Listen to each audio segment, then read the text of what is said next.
Nepal micro इन्स्योरेन्सले सर्वसाधारणमा निष्कासन गरेको IPO बाँडफाँड मिति र समय तय भएको छ।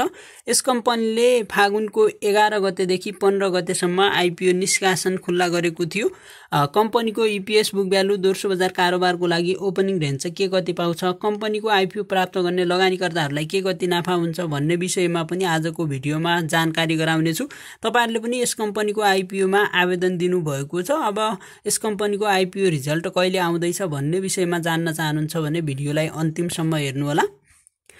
तपाईहरु हाम्रो च्यानलमा नयाँ हुनुहुन्छ, च्यानललाई अहिलेसम्म सब्स्क्राइब गर्नुभएको छैन भने यस्तै शेयर बजारको नयाँ अपडेट तुरुन्तै प्राप्त गरेर जानकारी लिनको लागि हाम्रो च्यानललाई सब्स्क्राइब गरेर सँगै रहेको घण्टीलाई थिचेर अल नोटिफिकेसन अन गर्नु होला। त्यसपछि हामी लिएर आउने यस्तै जानकारीमूलक भिडियो तपाईहरुले तुरुन्तै प्राप्त गरेर जानकारी लिन सक्नुहुनेछ। कम्पनीले आफ्नो चुक्ता पुँजी 75 करोड रुपैयाँ बराबरको 30% ले हुन आउने 22 करोड 50 लाख रुपैयाँ बराबरको 100 रुपैयाँ अंकित मूल्यका 22,50,000 किता आइपिओ निष्कासनको लागि नेपाल धितोपत्र बोर्डबाट स्वीकृत पाएको थियो।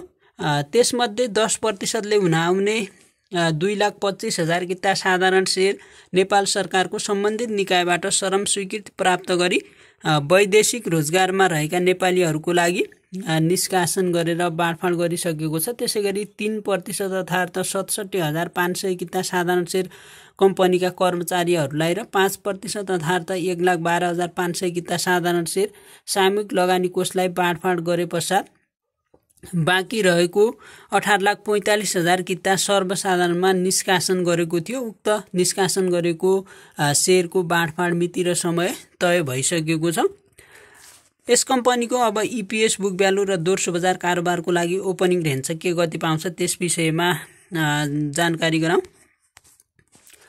नेपाल माइक्रो इन्स्योरेन्सको प्रति शेयर नेटवर्थ हेर्नुहुन्छ भने वास्तविकमा 79.80 मा 100 रुपैयाँ 80 पैसा रहेको छ। यसकै आधारमा कम्पनीले दोस्रो बजार कारोबारको लागि ओपनिङ रेन्ज पाउने गर्दछ। यसरी ओपनिङ रेन्ज पाउँदा कम्पनीले वास्तविक नेटवर्थको 3 गुणासम्म ओपनिङ रेन्ज पाउँछ। त्यसैले यस कम्पनीले 300 सम्म ओपनिङ रेन्ज पाउनेछ।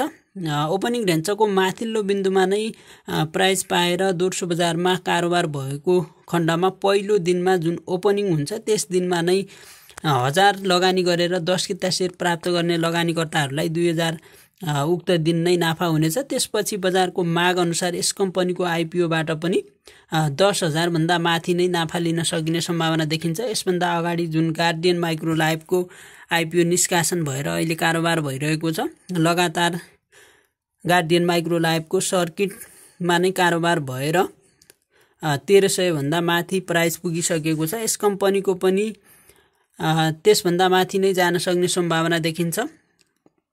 प्रति शेयर आम्दानी हेर्नुहुन्छ भने 0.80 रहेको छ। वास्तविक आगामी वर्षहरूमा के वृद्धि गर्ने लक्ष्य भने राखेको छ। सञ्चित मुनाफा हेर्नुहुन्छ भने रु 1000 मा 1,799 रहेको छ। एकदमै राम्रो रहेको छ, पोजिटिभ रहेको छ सञ्चित मुनाफा पनि। त्यसैगरी अब यस कम्पनीको शेयर कति जनाले पाउनुहुन्छ र कति जनाको हात खाली रहन्छ, कम्पनीको आइपिओ कहिले बाँडफाँड हुँदैछ लगायतका विषयवस्तु यहाँहरुमा जानकारी गराउन चाहन्छु। नेपाल माइक्रो इन्स्योरेन्सको आइपिओ बिहीबार बाँडफाँड हुने भएको छ। बिक्री प्रबन्धक एनआइएमबीएस क्यापिटलका अनुसार आइपिओ फागुन 22 गते बिहान 8:30 बजे बाँडफाँड हुने भएको हो। कम्पनीको आइपिओमा अन्तिम दिनसम्म 19,977 जना आवेदकबाट 2,44,83,220 किताका लागि आवेदन परेको छ। यो आवेदन 13.27 गुणा बढी हुन आउँछ भने त्यसैगरी आइपिओ पाउन भाग्यकै भर पर्नुपर्ने पनि देखिएको छ। कम्पनीले अंकित मूल्य 100 रुपैयाँ दरका 18 करोड 45 लाख रुपैयाँ बराबरको 18,45,000 किता शेयर निष्कासन गरेको थियो। आवेदन दिएका आवेदक मध्ये 1,84,500 जनाले 10 किताका दरले शेयर पाउनेछन् भने 17,17,477 जनाको भने हात खाली हुने भएको छ। यस कम्पनीको आइपिओ भोलि बिहान 8:30 बजे बाँडफाँड हुँदैछ। तपाईहरुले लाइभ रिजल्ट हेर्न चाहनुहुन्छ भने हाम्रो च्यानल भिजिट गर्नु होला। तपाईहरु च्यानलमा नयाँ हुनुहुन्छ, च्यानललाई अहिलेसम्म सब्स्क्राइब गर्नु भएको छैन भने शेयर बजारको नयाँ अपडेट तुरुन्तै प्राप्त गरेर जानकारी लिनको लागि हाम्रो च्यानललाई सब्स्क्राइब गरेर सँगै रहेको घन्टीलाई थिचेर अल नोटिफिकेसन अन गर्नुहोला। त्यसपछि हामी लिएर आउने यस्तै जानकारीमूलक भिडियोहरू तपाईहरुले तुरुन्तै प्राप्त गरेर जानकारी लिन सक्नुहुनेछ। भिडियोलाई अन्तिमसम्म हेर्नुहुने यहाँहरु सम्पूर्णलाई धेरै धेरै धन्यवाद। तपाईहरुलाई पनि यस कम्पनीको आइपीओ परोस् शुभकामना।